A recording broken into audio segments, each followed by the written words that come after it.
Investing in 2025 with so many choices: stocks, crypto, real estate, or something new like AI startups.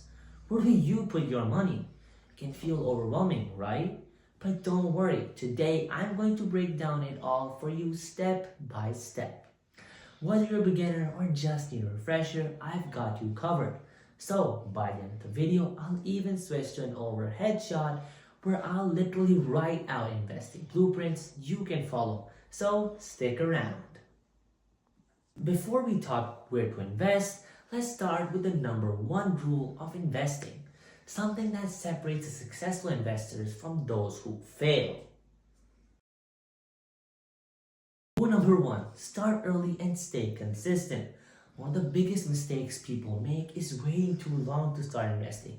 But here's the thing, time is your best friend when it comes to growing your wealth. Let's take an example. Imagine two people. One starts investing at 18 and the other starts at 30. Now, even if the second person invests twice as much, the 18-year-old will still have more money by retirement. That's the magic of compound growth, where your money makes more money the longer you leave it in the market. This graph here shows exponential growth. It may seem small at first, but over time it really adds up. That's why you should aim to start investing as soon as possible. Even a small amount can grow into something big. Stocks are still one of the best ways to build wealth over time.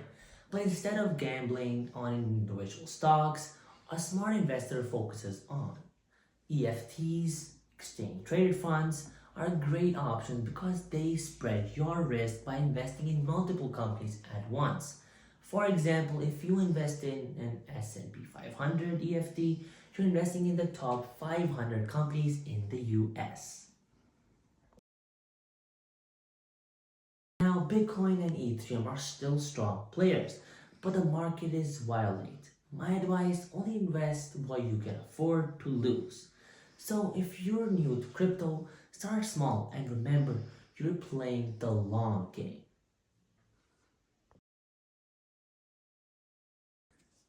Another great option is blue chip stocks. These are large, well-established companies that have been profitable for decades.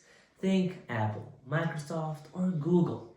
With these, you're not just hoping one company does well, you're betting on the overall market's growth. 3. Real estate and passive income. Real estate is another option, though it's a little trickier in 2025 due to high interest rates. That said, it's still a solid investment if you focus on cash flow properties or in real estate investment trusts. REITs allow you to invest in real estate without having to buy a physical property. They're essential stocks that invest in property. It's a great way to earn passive income without managing buildings yourself. Alright, so that's your investment blueprint for 2025. The key takeaway is this: don't wait to start. Even if you can only invest $10 a month, start now. Remember, investing isn't about timing the market. It's about time in the market. The longer you stay invested, the more you'll benefit from compound growth. If you found this video helpful, make sure to like, subscribe, and drop a comment letting me know what you're planning to invest in this year. I'd love to hear your thoughts. See you in the next one. Bye.